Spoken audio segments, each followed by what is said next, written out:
So it's time for another review. So what am I going to review this time? Look at all these wonderful games. What about this one?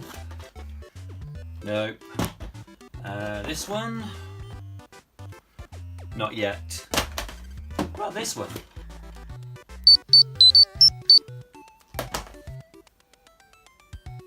What? I thought this was a non-functioning prop.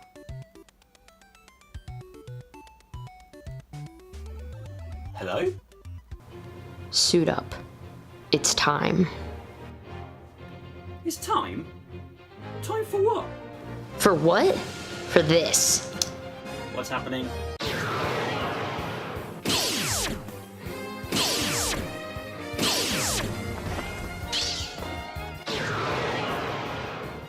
Wait, what is this? What's happening? What am I wearing? What? Oh, what is going on? What is this? And isn't this going to be explained before my intro starts? Dang it. Whoa. Well, that was weird. Anyways, I'm the Hardcore Gamer, and today I thought I'd take a look at a whole bunch of games from a single franchise in a show that I like to call Hardcore Histories.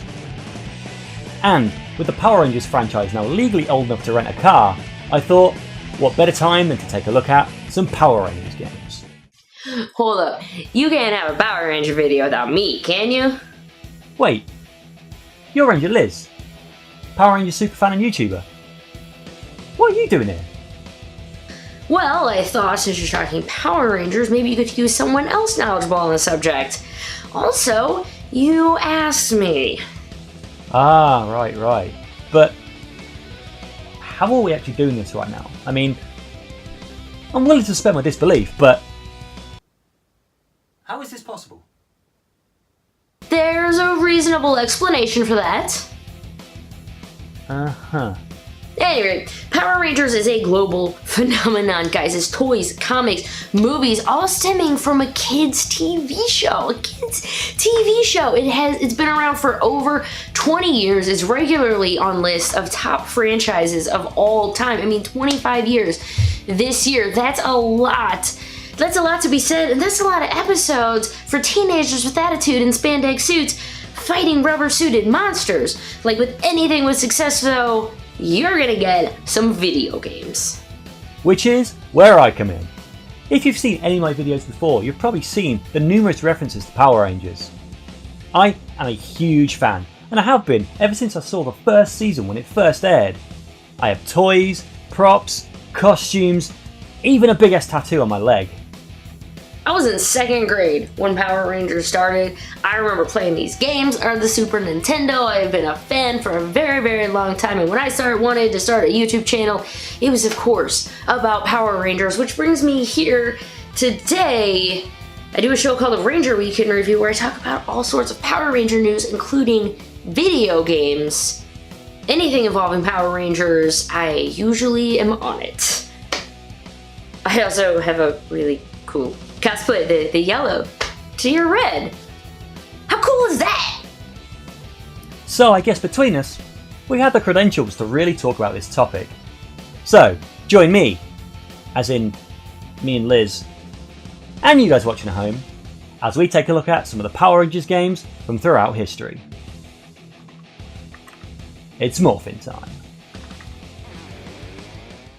So to preface this, we're only going to be looking at games that I actually have physical access to. So it's not going to be a complete long history of every single Power Rangers game.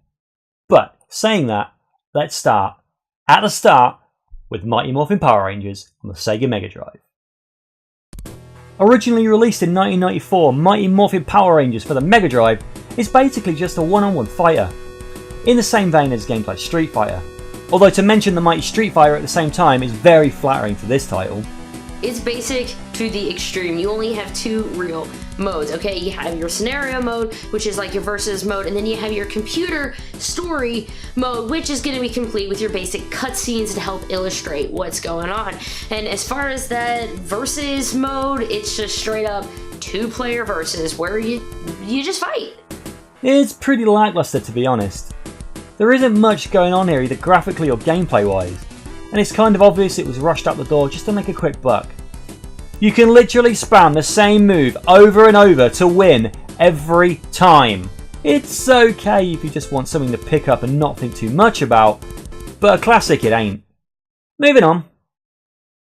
Due to Power Rangers' immense popularity at this point, the major motion picture was of course going to come out, and with a major motion picture being titled wonderfully Mighty Morphin Power Rangers, the movie, you're going to get yourself a game, which is Mighty Morphin Power Rangers movie, the game. It did come out on a lot of other consoles, but for the purpose of this one, we're going to be talking about the Genesis and Mega Drive versions. This time around we have a side-scrolling beat-em-up a la Streets of Rage, and boy is it an improvement on the first game. This is the Power Rangers game we should have gotten the first time round.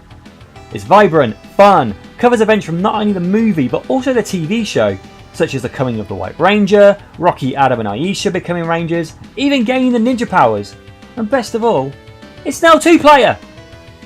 I have a huge nostalgia for this game, as I remember completing it over and over at my friend Paul's house back in secondary school. And the graphics are great, okay? Unlike the Super Nintendo version, in this one, every Ranger gets their own sprite. The animation for it is spot on. It covers a ton of the events of the movie.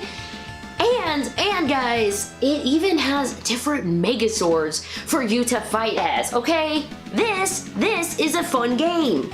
It essentially follows the same basic plot of an episode.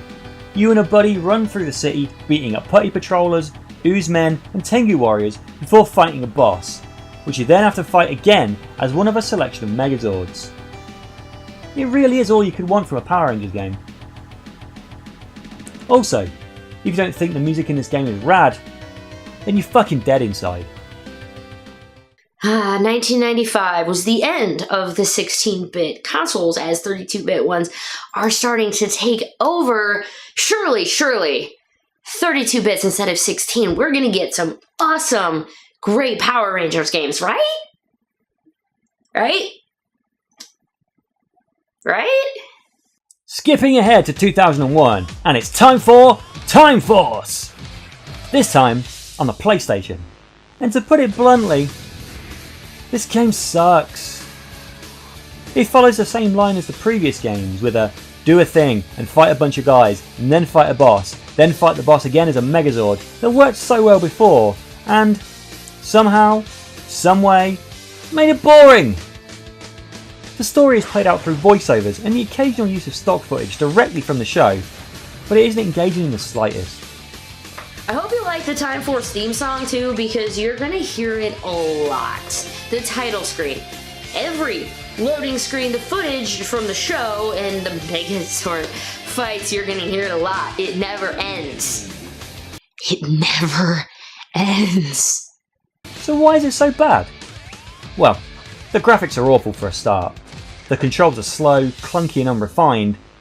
The fight mechanics, you know, what a Power Rangers game should be based around, are broken with patchy hit detection, and just try to fight a bad guy without taking at least a hit. It's impossible. And the first time I booted it up, the very first thing that happened in the game was me taking a hit from an enemy. Literally the first thing. That's bullshit, man. In fact, this game regularly features on worst game on the PS1 lists. Yeah, it would be indicative of the franchise as a whole. In this time, as the games would go on, it just seems to be getting worse and worse. Which, hey, leads us nicely to... the PS2 and Power Rangers Dino Thunder. A third-person action game released in 2004. An interesting and not completely awful game, but a weird experiment in Power Rangers games. You see, there's no Power Rangers in the game. There's not even a Megazord.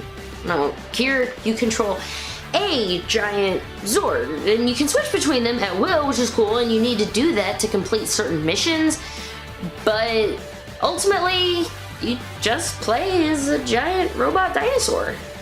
The Zords each have a light and heavy attack, and are quite fun to stomp around with and smash stuff, and the graphics aren't too shabby, with each Zord looking how you'd expect them to look. It's just... there isn't much more to this game.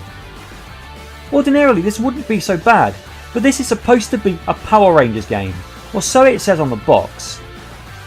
It's not awful, and it's an interesting experiment, but ultimately, not really what a Power Rangers game should be. Men and women in spandex, punching giant rubber monsters.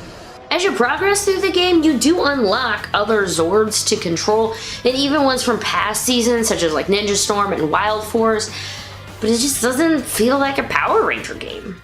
Next! At last, a Power Ranger game where you get to fight as a Power Ranger and you get to fight some baddies, punch them in the face. Also, you get to play as not just one, but all of the Power Rangers. Power Rangers Super Legends is a cel-shaded 2.5D side-scrolling action game released in 2007 for PS2, and it's pretty fun, if a little repetitive. The story here is that notorious classic villain Lord Zed is trying to erase history, and only different Power Rangers from different points in history can stop him. Time bastards, yes! I don't get it. Never mind. The story plays out via cel-shaded cutscenes, and while they contain pretty much little to no animation, they are voiced over, and that's okay. But it is kind of obvious that they didn't get back any of the original show actors, and makes it sound like that group at a convention. You know the group. Each level is represented by a Power Rangers season, and using up to 2 of that season's Rangers, you must fight your way through the season-specific henchmen before battling a boss, then beating the boss again using that season's Megazord.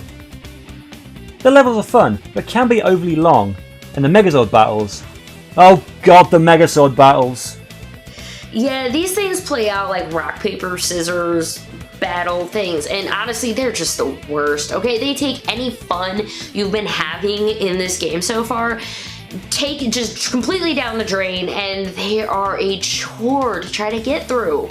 So many Power Rangers games have some kind of shitty mechanic for Megazord battles, and I just don't get it. Anyways, this game isn't actually too bad, and other than the Megazord stuff, can actually be quite fun. It's reminiscent of games like Spider-Man Friend or Foe, or any of the LEGO series, and it's definitely worth a shot if you're a Power Rangers fan. It's also cheap as hell nowadays too. Cool. Well, we've been through a good selection of games now, so is this the end? Not quite. Oh, wow, yeah. The new Mighty Morphin Power Rangers game. Yup, this one was released in 2016 for Xbox One and is a modern reimagining of classic side-scrolling 2D beat-em-ups in a similar vein to the old Mega Drive games. Unfortunately though, it's not very good. Taking a Ranger, you progress through stages, fighting enemies, mini-bosses and level bosses who, you guessed it, grow to giant size to be taken out by your Megazord. It's kinda neat that you start each level in civilian form, and once you've built up your power meter, you can morph into your Ranger form, which is more powerful and does more damage. It's also multiplayer, so with up to 4 people able to play at once, giving you a Ranger team for the first time in gaming. It features a leveling system, so your chosen Ranger can actually get stronger and stronger as you progress through the game. Leveling up, you're going to be able to get a simple skill tree, which is going to be really helpful because you're going to be able to unlock new attacks and combos and more. And you're really going to need them because, man, this game is tough. Enemies have different ways to defeat them, and sometimes it just becomes a test of endurance as to whether or not you can survive. Each death, however, drops you back to the beginning of the stage, so please don't die. The Megazord battles here really take the prize for being the worst I've seen yet. They're so lazily put together. You start in tank mode for a casual and unchallenging shooting gallery mode, before becoming Megazord proper to defeat the enemies by quick time event. Seriously. And these quick time events are not difficult at all. Ditching the tank portion and giving us a super stylized one-on-one fighter for these battles would have been amazing. But I guess the developers just ran out of time. Or couldn't be asked. Everything is so stylized and cartoony. The Megazord and the villains do look really good, but the Rangers themselves honestly look kind of bland. And even with the ability to unlock, new Rangers and new civilian forms, but at the end, it's really just a skin swap, it's cosmetic, it doesn't really do anything for the game or serve any real purpose. Basically, it's just not that good of a game. It's almost devoid of charm or any of the cheesiness that made the source material so great, and it relies on difficulty and gimmicks for its gameplay, making it not worth a $12.99 asking price. If you have to play it, then wait for a sale to pick it up. It's such a shame because this could have been so great. Don't let nostalgia goggles blind you. The goggles, they do nothing! That's all she wrote. So there you have it, 20 years worth of Power Rangers games. Ultimately, they're a bit of a hit or miss bunch, with definitely more misses than hits. I don't understand why it's so tough to replicate Power Rangers in video game form. As a franchise, I'd argue Power Rangers has more dud video games than any other property out there, which is a shame. With incredible games such as the Batman Arkham series, it's being shown that superheroes can have really great video games out there, and come on, isn't it time we had a really great Power Rangers game? Hell, I'd settle for a good one at this point. That is true. That is true. So there you have it. There were a few of the Power Rangers games that have been released over the years. And unfortunately, most of them aren't much good. And hey, don't forget, as I say in some of my things, I have my opinion and you have yours, and you are fully entitled to it. So just because maybe I'm not the biggest fan, we're not the biggest fan of some of the games, doesn't mean you can't just enjoy the crap out of them. And I guess that's the true meaning of being a Power Ranger. So I think that's as good a time as any to call it a day. I want to say a huge thanks to Ranger Liz for helping me out with this video. It's been amazing to have you along for the ride. Dude, no problem at all. It has been so much fun.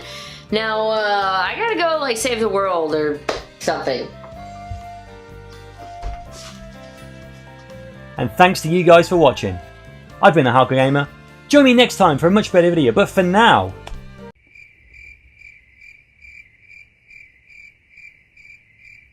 Oh. She's gone. Bye then. Hey guys, me again, and thank you again for watching this video. Huge thanks to the fantastic Ranger Liz for being in this video with me. It's been great fun having you here, and I can't speak highly enough of Ranger Liz for doing this for me. It's fantastic. If you guys have enjoyed what you've seen, please hit that like button. If you want to follow else what I'm doing, please hit that subscribe button. I've got more content coming very soon. Please stay tuned. Thanks again for watching, and I'll see you in the next one.